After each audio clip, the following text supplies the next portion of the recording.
Mas eu vou falar no plano de desinvestimentos da Petrobras e depois nesse cenário todo que nós estamos vivenciando. O presidente da Petrobras assumiu no dia 2 de junho deste ano e apressou-se, ou apressaram a imprensa, se apressou em ouvi-lo, e ele deu uma entrevista que mereceu fotografia na primeira página e uma página inteira. E nessa entrevista ele diz: o único dogma da minha administração é que a Petrobras não pode ser privatizada. A Petrobras não pode ser privatizada. A sociedade brasileira não está preparada para discutir, sequer para discutir essa questão. E o jornalista, comentando as palavras dele, disse: dogma para aparente é apenas a privatização da estatal. O resto pode fazer, né? Pois bem, ao assumir a presidência da Petrobras e levar para a Petrobras uma série de companheiros na diretoria e também, companheiros no Conselho de Administração, e escolher colegas nossos para a diretoria, à exceção do senhor Ivan Monteiro, que foi diretor financeiro do Banco do Brasil, eles resolvem dar uma velocidade impressionante, um assodamento, uma precipitação a esse chamado plano de desinvestimentos da Petrobras. Uma velocidade que eu considero suspeita, porque o plano está sendo conduzido de uma maneira que põe em risco a integridade da Petrobras como empresa de petróleo e põe em risco a integridade da Petrobras como empresa pública, empresa estatal, que tem uma responsabilidade de conduzir o abastecimento nacional, que é considerada por lei atividade de utilidade pública. Nós não estamos falando de venda de botões e de linhas e de aviamentos em um armarinho. Nós estamos discutindo aqui a venda de ativos sadios, ativos estratégicos, ativos rentáveis, a venda de empresas que não têm passivo nenhum, de alta lucratividade, que representam cerca de 1/3 do patrimônio da Petrobras. Nós estamos falando aqui, Sebastião, de 35 bilhões de dólares que eles pretendem alienar no período de 2015 a 2018. 35 bilhões de dólares. Eles querem vender as redes de gasodutos, as unidades petroquímicas. Eles querem vender os ativos do exterior, na Argentina, no Chile. Eles querem alienar a Liquigás, que é o braço que a Petrobras tem para vender os botijões de GLP que ela processa e refina.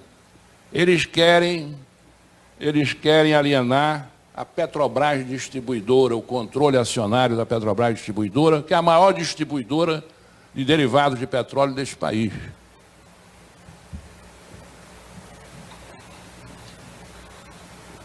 Eles querem fazer um parêntese aqui. No momento em que a empresa fala em reduzir custos, em enxugar os custos, né, a empresa cria uma diretoria de estratégia. Como se nós, companheiros da Petrobras, que lá estamos há 63 anos e que construímos a maior empresa desse país, fôssemos idiotas, incapazes de traçar os caminhos e a estratégia para a companhia. Criam uma diretoria de estratégia e convidam para essa diretoria um executivo de alto nível, viajado pelo mundo todo, foi chefe de escritórios em Bruxelas, enfim, e tem uma vida de 10 anos na British Gas. E vendeu a British Gas para a Shell e participou de uma solenidade com o presidente da Shell. É um homem ligado umbilicalmente, amorosamente ligado à Shell, que é a maior concorrente da Petrobras. E esse homem está traçando as estratégias, o crescimento, os caminhos que a Petrobras deve trilhar e caminhar. Muitos veem nisso o vampiro no banco de sangue ou a raposa no galinheiro. Eu vejo isso com profunda desconfiança, não chego a esse ponto. Né? Primeiro porque temos gente da maior competência, da maior capacidade dentro da Petrobras, não precisamos de pessoas estranhas como essa pessoa, vinculada a interesses absolutamente antagônicos, para traçar as nossas estratégias. Pois bem, a estratégia que está sendo traçada é burra demais para ser burrice, como dizia um amigo meu. Né? Eles querem tirar a Petrobras dos biocombustíveis. Biocombustíveis é álcool, etanol e biodiesel. No momento em que eles pretendem tirar a Petrobras do etanol, a Total francesa, a Shell anglo-holandesa, fazem associações e compram 40% do parque produtor de álcool do Brasil. O Gabriele dizia, no Brasil, os postos de gasolina deveriam se chamar postos de álcool, de etanol. Não é? Do ano de 2015, que é o ano mais recente do qual nós temos os resultados, o consumo de gasolina caiu em números aproximados 8%, e o álcool cresceu 37%. A Shell fez um acordo com o Grupo Ometo da Cosan, é o maior produtor de álcool, o maior esmagador de cana-de-açúcar do mundo. Fez um acordo com a Shell e criou uma joint venture de 40 bilhões de reais a preços de 2005. E constituiu uma empresa chamada Raizen, que trabalha no mercado de combustíveis com a bandeira da Shell. E o presidente da Shell disse que essa é uma aliança absolutamente estratégica. A Bunge, de onde veio o senhor Pedro Parente, é uma das maiores empresas do mundo do agrobusiness. Produz álcool. E andou tentando comprar a Ali, uma empresa pequena distribuidora de combustíveis no Rio Grande do Norte, não conseguiu agora. Quem sabe compra a BR para colocar o seu álcool através dos postos da BR. Existe uma série de conflitos de interesses entre essas figuras que estão no Conselho de Administração da Petrobras. Conflitos de interesses. O diretor financeiro da Petrobras, um senhor respeitável, doutor Ivan Monteiro, ele foi durante muitos anos membro do Conselho de Administração do Grupo Ultra, do Ultrapar. A Ultragás quer comprar a Liquigás. E eu não vou me alongar aqui nessas relações, né, muito próximas, porque eu não tenho tempo para isso, mas oportunamente serão divulgadas essas relações.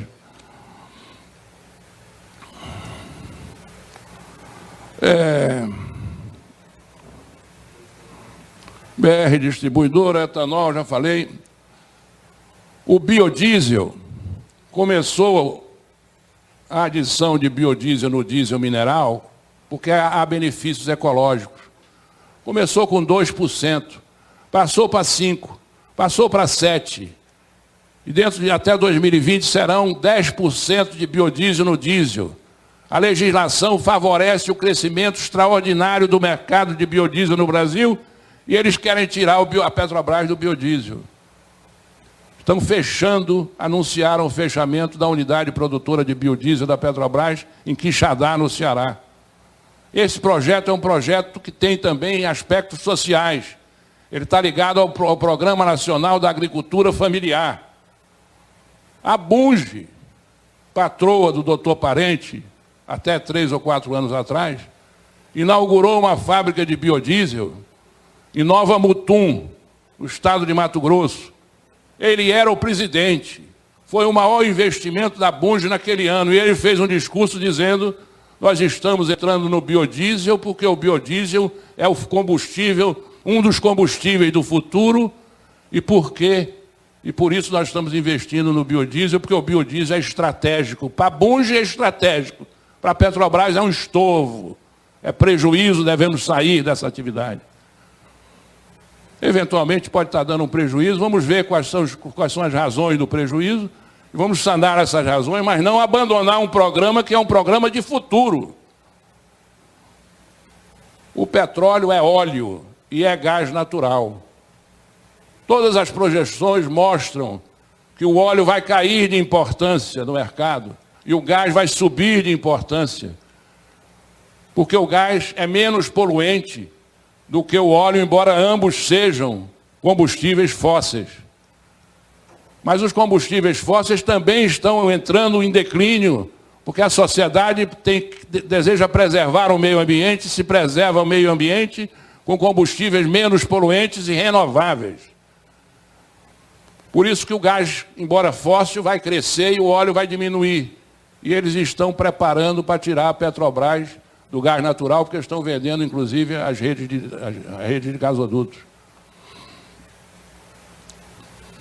Então, nós estamos absolutamente na contramão. Essa estratégia é uma estratégia burra demais para ser burrice, ou é uma estratégia inteligente para destruir a Petrobras, para esvaziar a Petrobras, para diminuir a dimensão da Petrobras, para tirar da Petrobras a condição de empresa integrada.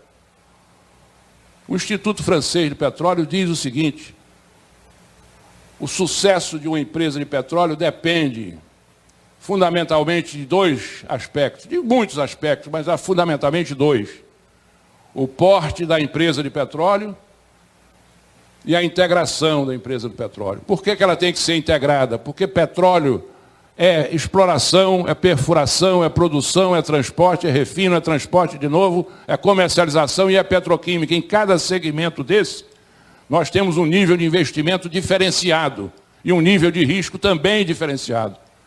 Se vocês pegarem o balanço do sistema Petrobras, vocês vão ver que na Petrobras distribuidora, a Petrobras não investe sequer 1% dos seus investimentos totais.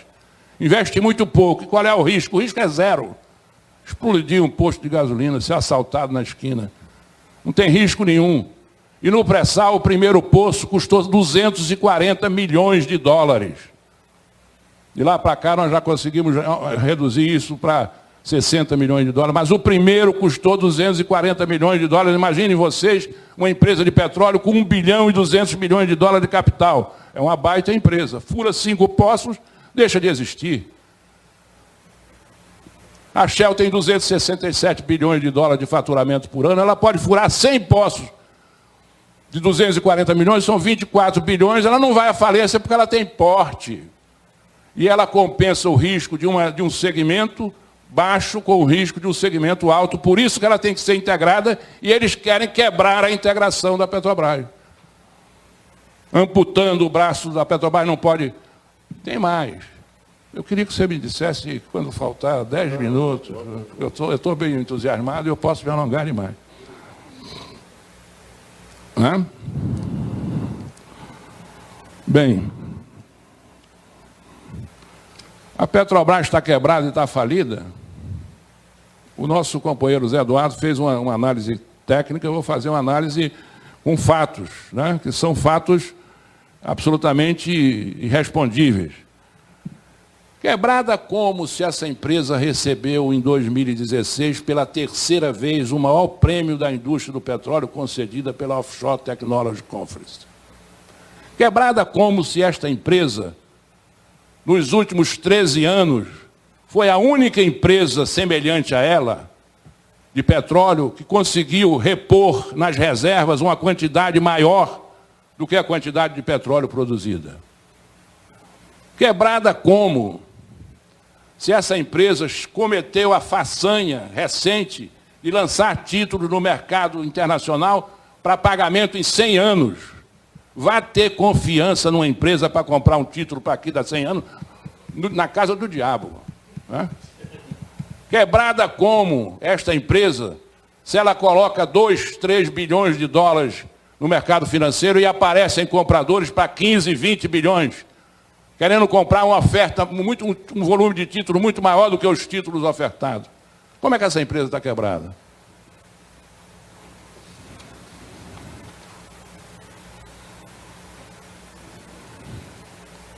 Tem gente que não acredita no homem brasileiro e não acredita no Brasil. Para esses se convencerem de que a Petrobras não está quebrada, vamos recorrer aos seus ídolos, aos seus ícones, né?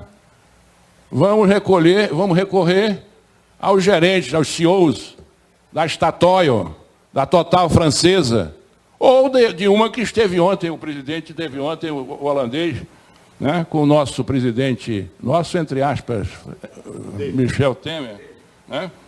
Vamos recorrer às palavras dele. Né? Ele diz o seguinte, vou até botar o óculos para ver melhor.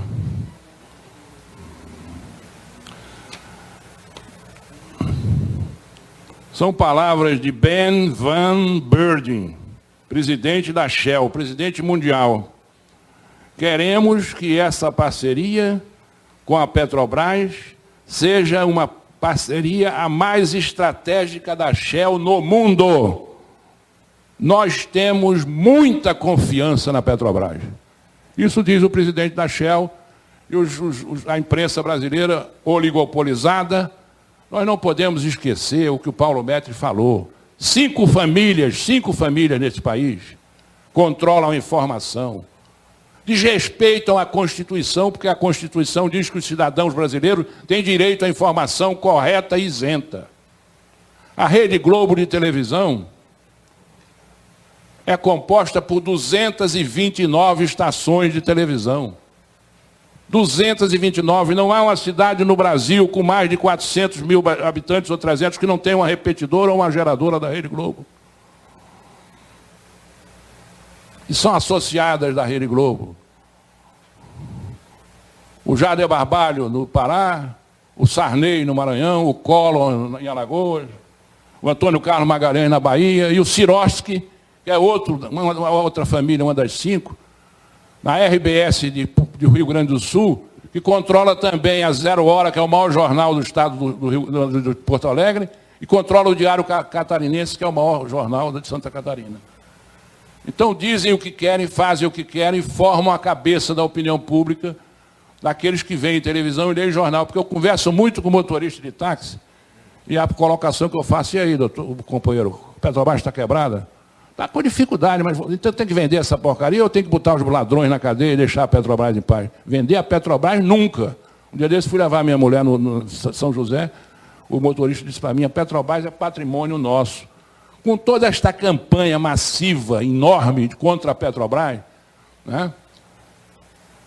Escândalo na Petrobras, escândalo na Petrobras, escândalo na Petrobras, a Folha de São Paulo, que é outra, uma das 5 das famílias que controlam, fez uma pesquisa, agora chamam Top of Mind. Fizeram a pesquisa e chegaram à conclusão, qual é a empresa que é a cara do Brasil? É a Petrobras. Lamentavelmente, a segunda é a Coca-Cola, com 4%, a Petrobras está com 18%, e a terceira é o Banco do Brasil, que está abaixo da Coca-Cola. A Coca-Cola tem força.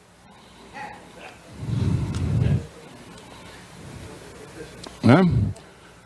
Bem, a dívida aqui, nós temos um documento da EPET mostrando que nós podemos sanar a dívida sem precisar vender ativo nenhum.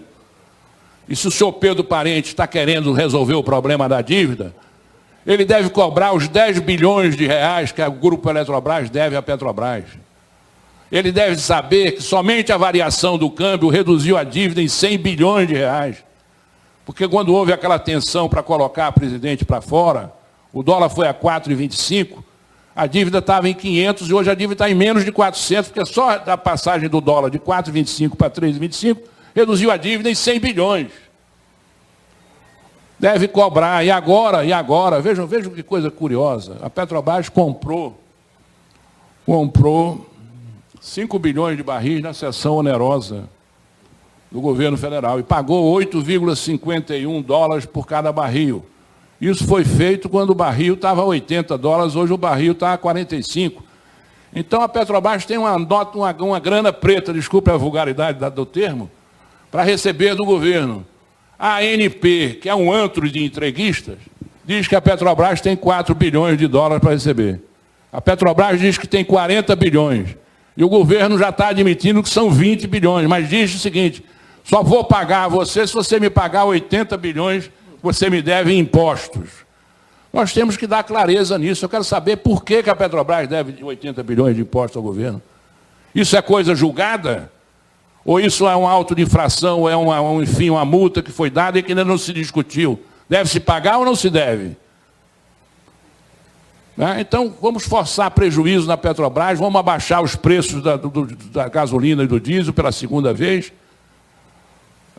Numa hora que a empresa está precisando de recursos de caixa, passou 4 anos vendendo gasolina e diesel acima dos preços, e vendendo gasolina, comprava cara lá fora e vendia para a Shell, distribuía aqui para o concorrente.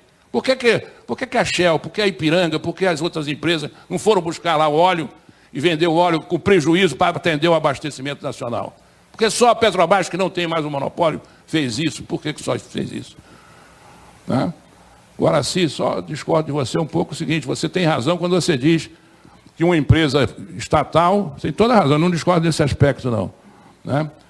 Uma empresa estatal tem que ser usada, o Banco do Brasil tem que ser usada para fazer política monetária. Se os agiotas estão soltos por aí, o Banco do Brasil abaixa os juros, porque abaixar juros é uma reivindicação, é um sonho de todos os brasileiros. Pessoas físicas, jurídicas, empresários, todo mundo quer abaixar os juros. Só quem não quer abaixar os juros são os banqueiros, pô. Então o governo usa o Banco do Brasil, usa a Caixa Econômica para forçar os juros chegarem a um patamar honesto, pô. E a Petrobras foi usada, bem intencionada, a política, a presidente que saiu, era bem intencionada, ela queria baixar, segurar a inflação, só que equivocada, errada, e o Sarney fez a mesma coisa e não deu resultado. A inflação voltou e prejudicou a empresa tremendamente. Bem, não precisa vender ativo, na nossa opinião, e nós colocamos isso no papel e mandamos para lá, eles sabem o que eles estão fazendo e que eles não precisam vender os ativos.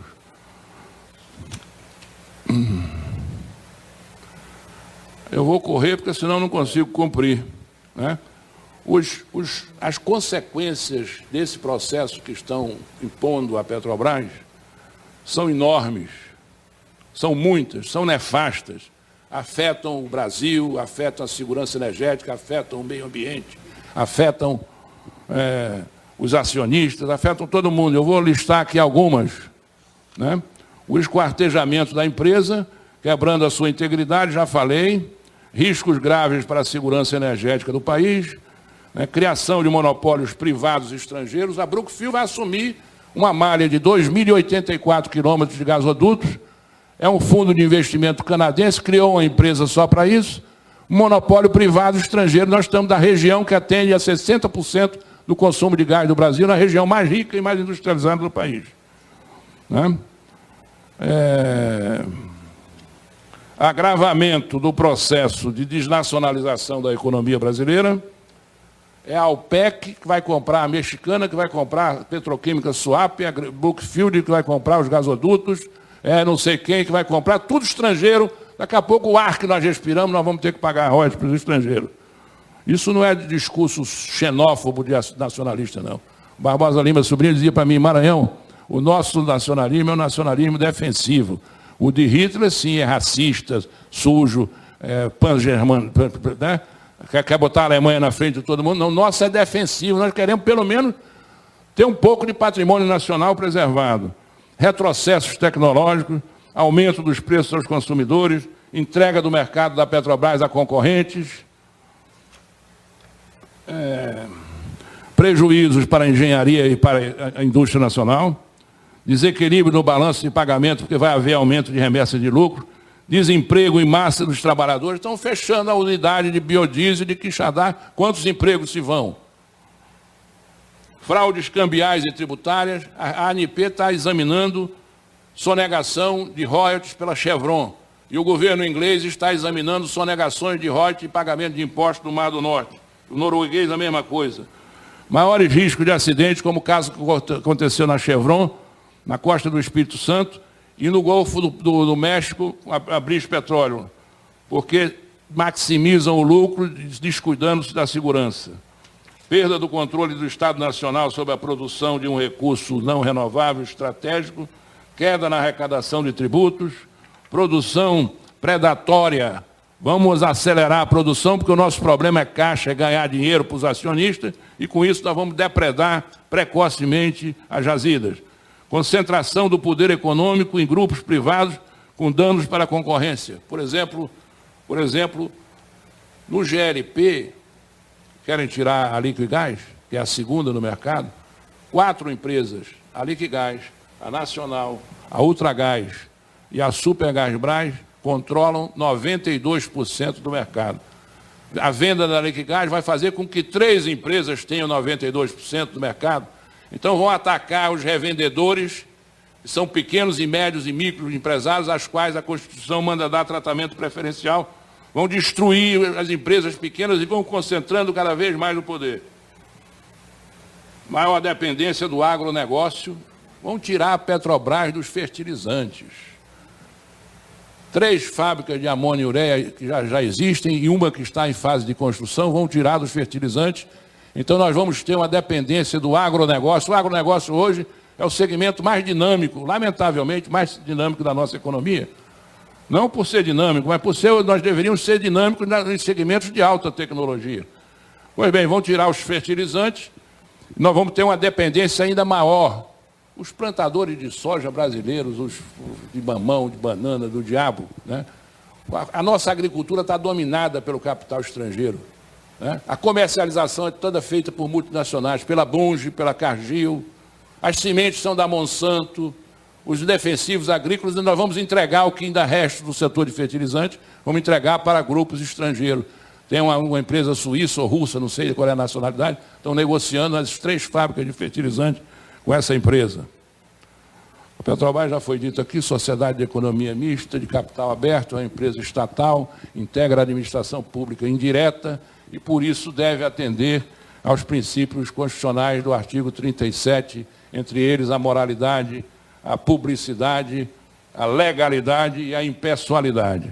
Impessoalidade no sentido de que o homem público tem que ver o interesse público e não as amizades dele, né? Hoje está cheio de amiguinho lá no Conselho de Administração da Petrobras, eu já estou detalhando isso tudo.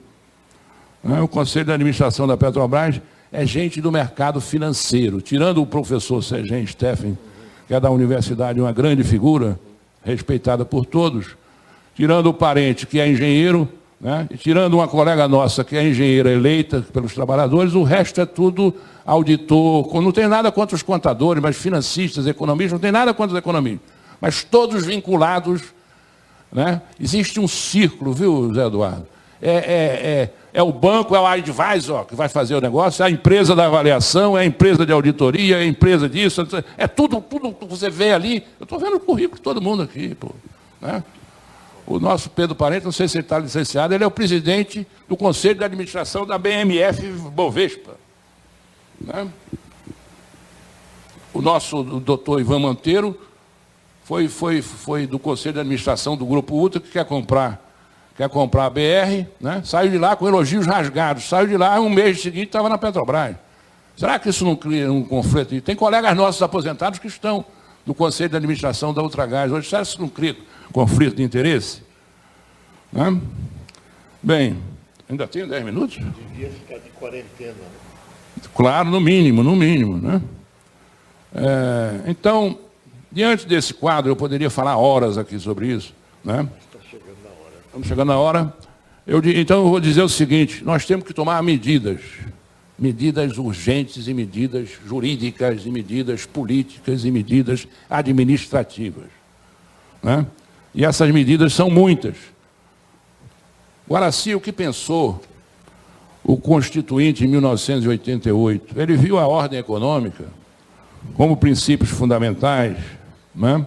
A soberania nacional, a livre concorrência, a defesa do consumidor, a busca do pleno emprego, o tratamento oferecido às empresas de pequeno porte pela importância que tem para a economia do país. Eu acho que eu não estimulo a soberania nacional quando eu entrego segmentos importantes da nossa economia para empresas estrangeiras. Eu acho que eu não estimulo a livre concorrência quando eu faço concentração de grupos econômicos, como eu já mencionei aqui. Eu acho que eu não defendo o interesse do consumidor quando eu permito que esses monopólios que vão se consolidando aumentem os preços. Eu acho que eu não contribuo para a busca de pleno emprego quando eu fecho a unidade de Quixadá e quando eu desmobilizo várias instalações da Petrobras no Nordeste, né? E eu acho que eu também não favoreço pequena e média empresa, criando esses mamutes, tornando eles ainda maiores, né? Bem, então, o que é que devemos fazer? Primeiro, ação popular. Ação popular na Constituição, que o Luiz Guimarães chamou de Constituição Cidadã, né? Por quê? Existe um mecanismo que é a ação popular. Qualquer um de nós aqui, basta ter um título de eleitor, pode entrar com ação popular para defender o patrimônio público, o patrimônio ambiental, né? E essa ação é uma ação especial porque a gente não corre o risco do ônus de sucumbência, nem tem custo de espécie alguma. Cabe a ação popular. Está no artigo 73 da Constituição Federal, no artigo 5º, inciso 73. Nós temos que ir ao Ministério Público da União. Nós temos que ir ao Ministério Público do Trabalho, porque está havendo desemprego. Nós temos que ir, são funções institucionais, ao Tribunal de Contas da União, né, que diz aqui o seguinte: qualquer cidadão, partido político, associação ou sindicato é parte legítima na forma da lei para denunciar irregularidades e ilegalidades perante o Tribunal de Contas da União. Nós temos que ir à Comissão de Valores Mobiliários, que deveria cumprir com o seu dever. Não sei se tem alguém aqui da Comissão de Valores Mobiliários, mas deveria cumprir, mas me parece que não está cumprindo. E vou dizer por quê. O artigo 135, não sei se o número é esse, da Lei 6404. A Lei da 6404 é a Lei das Sociedades Anônimas. A Lei 6404, interpretação literal, não precisa fazer um grande esforço de hermenêutica. O que é que diz a Lei 6424? Diz o seguinte: se uma companhia, leia-se Petrobras, deseja vender ações de uma subsidiária integral, leia-se Petrobras Distribuidora, tem que oferecer essas ações prioritariamente aos seus acionistas minoritários. O Zé Eduardo é acionista da Petrobras, eu também sou. A Petrobras, para vender o controle, ou para vender uma ação da BR, tem que me oferecer e tem que oferecer a ele. E tem que oferecer a EPET, que também é associada, é acionista da Petrobras. A Petrobras foi à CVM, e a CVM, o primeiro nível disse: a lei é para ser cumprida, tem que cumprir. O segundo nível é para ser cumprido. O terceiro nível, o colegiado disse: não, pode fazer. Isso aí, eles arranjaram um esquema lá, uma argumentação, e disse: pode vender e não precisa oferecer, não. Porque eles estão com pressa. Se tiver que oferecer prioritariamente para os acionistas minoritários, são quase 300 mil. Vai complicar esse negócio de vender a BR com o assodamento que eles estão querendo, né? Mas estão descumprindo a lei. A CVM, na minha opinião, está descumprindo. Vamos botar um advogado bom nesse negócio para discutir isso. A interpretação não é por telepatia, não, é uma interpretação literal. Basta ler que você entende, pô. A lei crimes contra a ordem tributária, defesa da concorrência, no CAD. O CAD, nós já tomamos essa iniciativa. A NTS, nova transportadora do Sudeste, a rede de gasodutos, a Petrobras foi ao CAD e pediu que o assunto fosse examinado pelo processo sumário e sob sigilo. O CAD aprovou a venda da NTS, criaram uma empresa chamada Nova Infraestrutura, Fundo de Investimento em Participação, Nova Infraestrutura FIP, criaram essa empresa e o CAD aprovou em 14 dias a venda para um grupo, um fundo de investimento estrangeiro, uma operação de 5,2 bilhões de dólares foi aprovada em 14 dias, né? E além de pedir processo sumário, pediram sigilo. Então há informações, estão sob sigilo para o público, não tem acesso a essas informações. Nós entramos com recurso, tem uma lei de informação, né? E se o CAD não atender, nós vamos para a justiça. Aliás, o advogado que fez vem aqui hoje de tarde. É o Arthur Villamil, rapaz, boa gente. Bem, pedido de fiscalização na Comissão de Fiscalização e Controle da Câmara dos Deputados. Está aí esse processo de 35 bilhões de dólares do nosso patrimônio, caminha e aí os deputados lá da Comissão de Fiscalização e Controle não sabem nem o que está acontecendo. Nós vamos levar eles. Não sabem ou não querem saber, não sei. Né? A Comissão de Meio Ambiente, de Fiscalização e Controle do Senado, o acesso à informação. Né? Como disse o Zé Eduardo, tem coisas que eu não posso fazer análise porque eu não tenho os dados. A lei 12.527 é a lei da informação, né? E tem uma legislação complementar enorme, inclusive a Constituição. A Constituição diz que o cidadão tem direito à informação. Né? Responsabilização dos administradores. Essa turma que está lá e que está fazendo essas coisas, se chegar à conclusão que essas coisas são ilegais, que há dano para o patrimônio público, que há dano para a concorrência, que há dano para o acionista minoritário, essa turma vai responder, né? Por abuso de poder, por abuso do acionista controlador, por desvio de finalidade. Tem uma legislação da cadeia também, isso aqui. Né? Tem um negócio aí da Instituto Brasileiro de Governança Corporativa, né? Eu acho que de lá que vem um negócio chamado teste de... Quando você nomeia um cara... Não é bem? Compliance. Compliance é o nome. Compliance é o nome geral, né? O sistema geral. Mas tem um teste de integridade. Né? Eu não sou maledicente, mas existe um fato.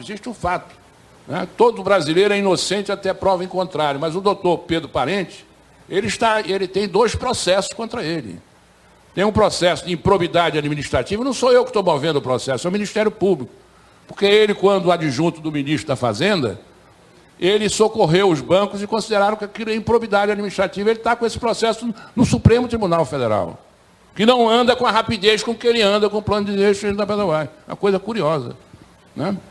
E ele tem um outro processo que, quando ele foi do Conselho de Administração da Petrobras, ele fez uma operação e os sindicatos e a Associação dos Engenheiros acharam que a operação foi lesiva ao patrimônio da Petrobras e tem outro processo contra ele. Né? Então, esse problema da responsabilização dos administradores é importante. Os requerimentos de informação, que nós podemos recorrer ao Congresso Nacional, né? E vai por aí afora. Eu queria encerrar, viu, Sebastião? A Controladoria Geral da União, eu fiz um levantamento completo aqui, de onde a gente pode agir para tentar barrar esse negócio. Queria encerrar dizendo o seguinte: eu acho que a plateia está excelente, tá? Nós não podemos assumir o discurso dos adversários. Né? Uma colega nossa, Guaraci, um dia desse, num debate aqui no IFIX, hoje a situação está muito mais complicada porque o povo está contra nós, né? O povo está contra a Petrobras, não sei o quê, fizeram uma campanha de desmoralização. Eu digo, minha filha, não vai internalizar essa ideia, porque aí nós estaremos derrotados. O povo não está contra nós nunca. Eu faço um desafio para o IBOP, para qualquer instituto de pesquisa. Tá? Faça uma pesquisa junto à opinião pública, nessas pesquisas que faz para saber quem vai ganhar a eleição, se é o Trump, se é a Hillary, se é quem é. Faça uma pesquisa. Agora, vamos botar a sociedade para ver o tipo de pergunta que vai ser. Tá certo? Vamos esclarecer a sociedade. Na Petrobras é a gasolina mais cara do Brasil, não sei o quê, isso é um absurdo. É um cabide de emprego, só se entra para o concurso. Como que a gasolina mais cara sai? 1,13, 1,14 da refinaria, agora deve estar saindo por menos, chega no posto a R$4, porque o doutor Pezão, que não faz absolutamente nada, cobra 1,20 só de ICMS. O governo federal cobra PIS, COFINS, FINS Social, não sei mais quem. Tem a margem das distribuidoras e tem a margem dos revendedores, por isso que a gasolina custa isso.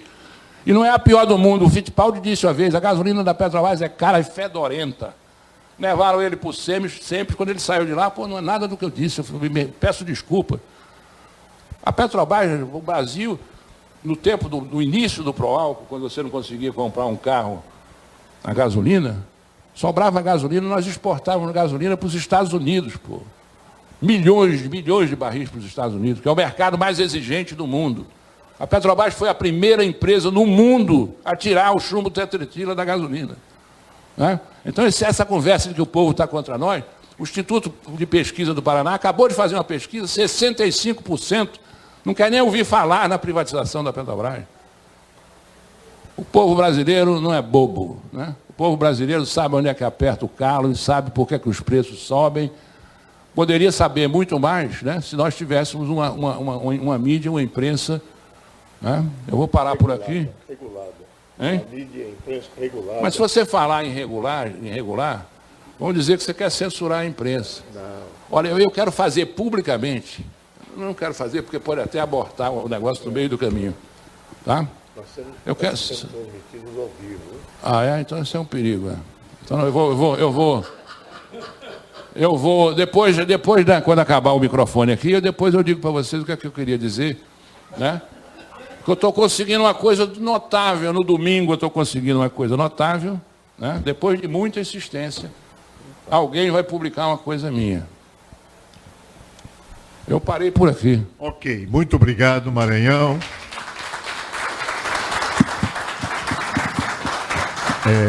Acho que tivemos... Sebastião, não sei se eu fui muito radical, mas a minha mulher diz que eu casei primeiro com a Petrobras e depois com ela.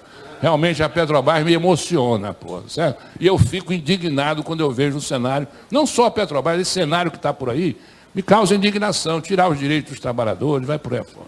Ok.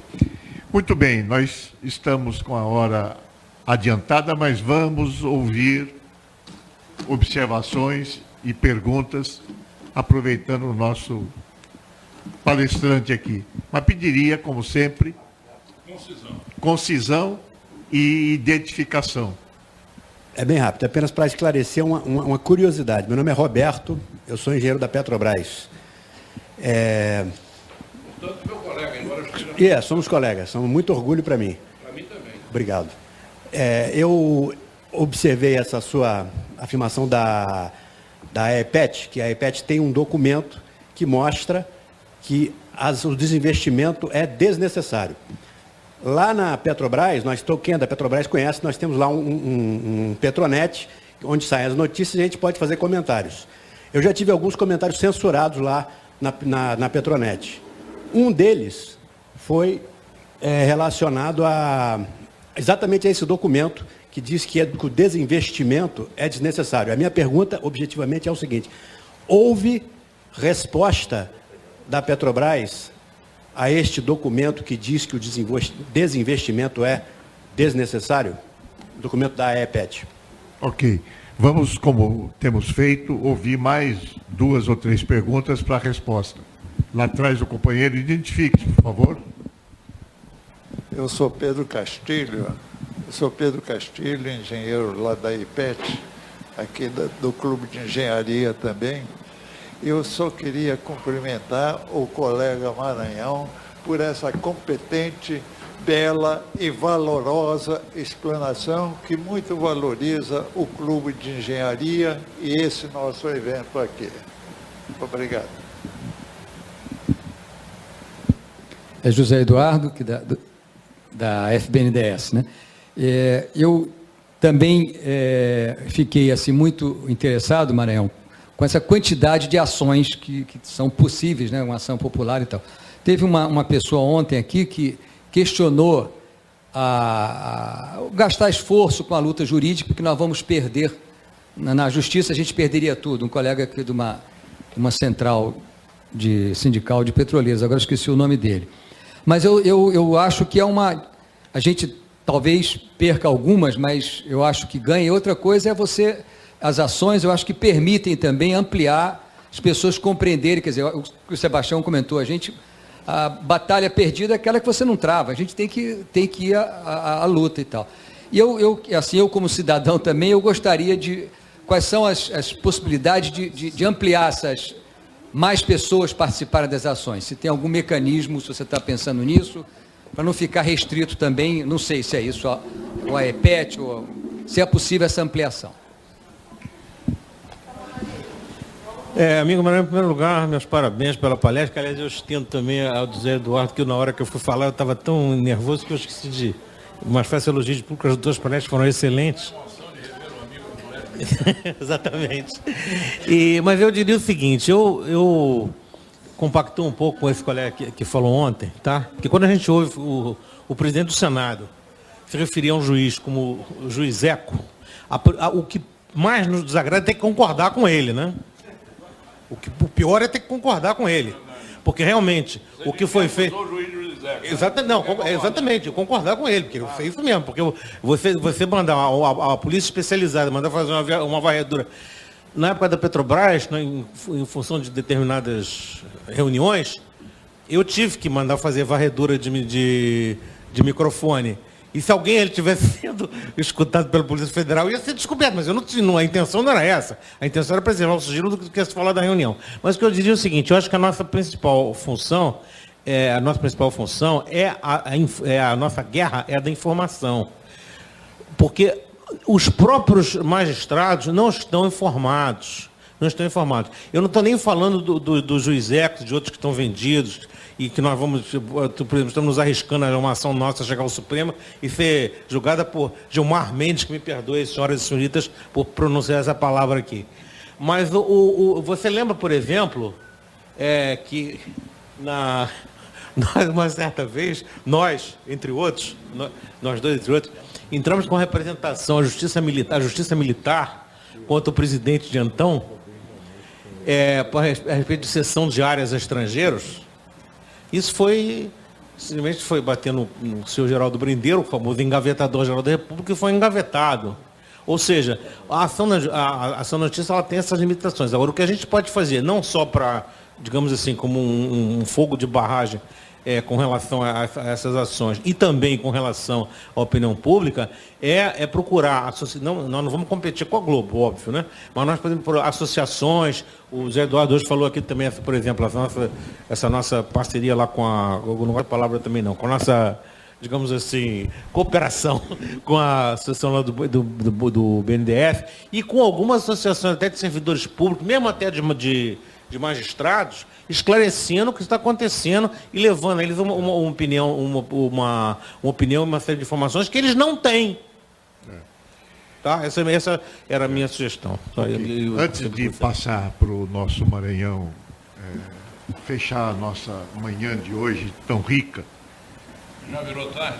Não está. Nunca é tarde. Não é tarde, nunca é tarde. Não é mais manhã, já é PM. Sim, mas olha só, eu queria destacar que esses 2 dias, até agora 1 dia e meio de discussões sobre petróleo, pré-sal e Petrobras, está sendo riquíssima em termos de perspectivas, em termos de lutas que podem ser traçadas, em termos de aspectos que a gente pode aprofundar.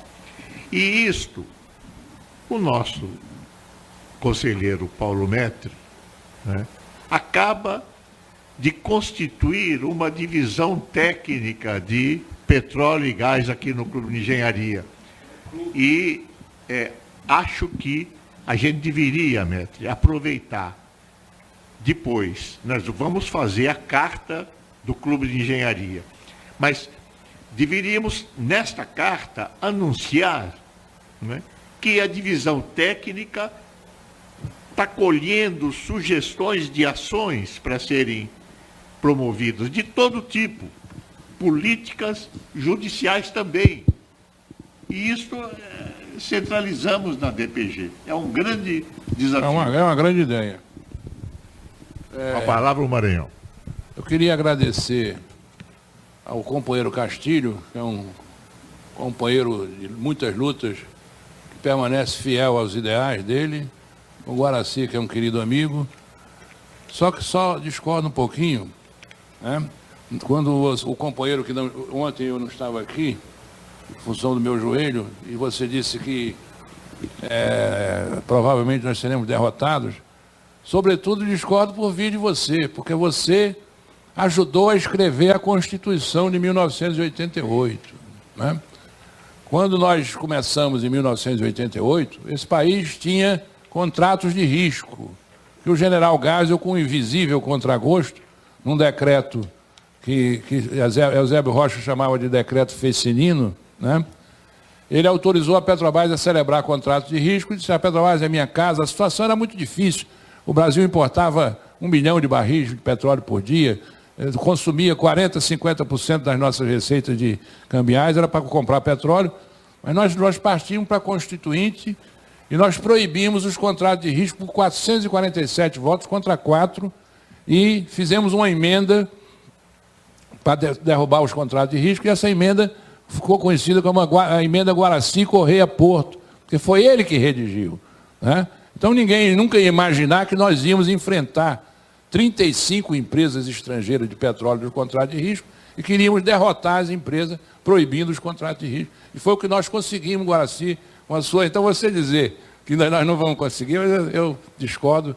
Talvez você esteja querendo enganar o adversário, porque sabe que nós vamos firme em cima dele. Né? Quanto ao nosso companheiro lá, eu ouvi dizer, nós temos que apurar isso com certa precisão, que a EPET tem mais de 3 mil associados. Desses 3 mil associados, uma quantidade muito grande de gente da ativa. Né? Chegou assim ao meu conhecimento que os nossos e-mails, as nossas correspondências para os nossos associados, estariam sendo embarreirados pela Petrobras. Se isso for verdade, é uma coisa da mais grave, da maior gravidade, pô.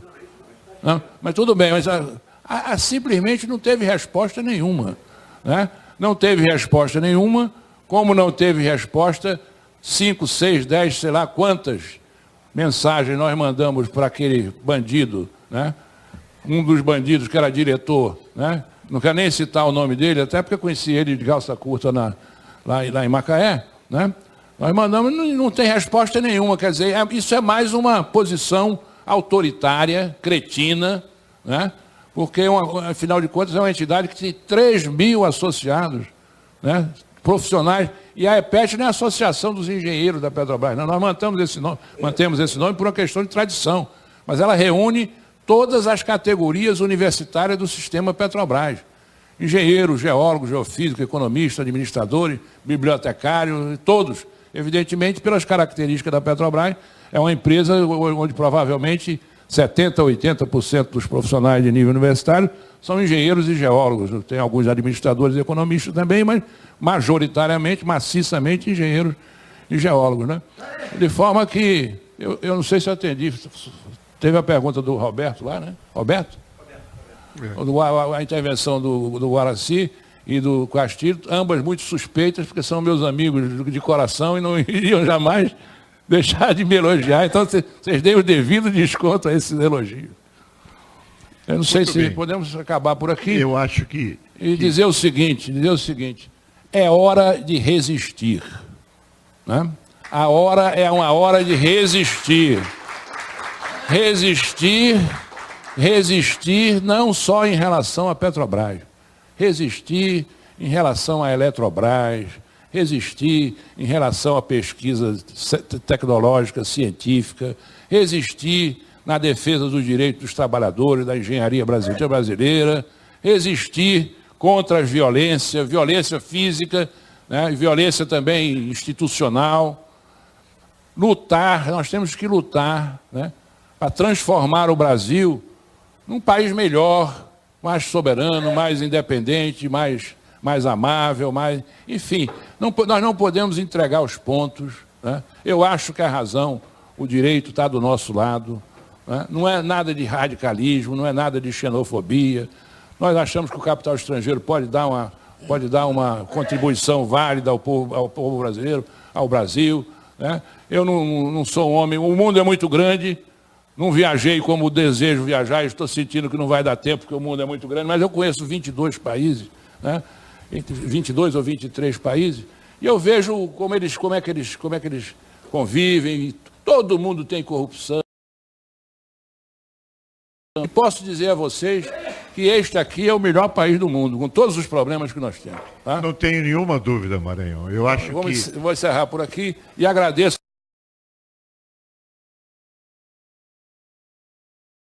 Para as 14h30, vamos ter a parte da tarde, vamos prosseguir na parte da tarde com o que está chamado de o Fronte Jurídico 2, né? Gilberto Bercovitch. Vamos discutir sobre isso. Só me permita dizer o seguinte, essas iniciativas jurídicas, viu, Guaraci, não é coisa que vai ser feita sem desmerecer os jovens advogados, né? Tem procurador-geral da República aposentado, né? Tem advogados eminentes, com o escritório consagrado, né? Alguns que o do ministro Evandro dizia, o meu amigo, meu vizinho de Macaé, dizia, este é o maior advogado do Brasil. Gente que está disposta a fazer isso de graça, porra, tá? Então nós vamos trabalhar, vamos procurar trabalhar profissionalmente, não vai ser coisa de amador. Muito bem. Muito obrigado, até logo mais então.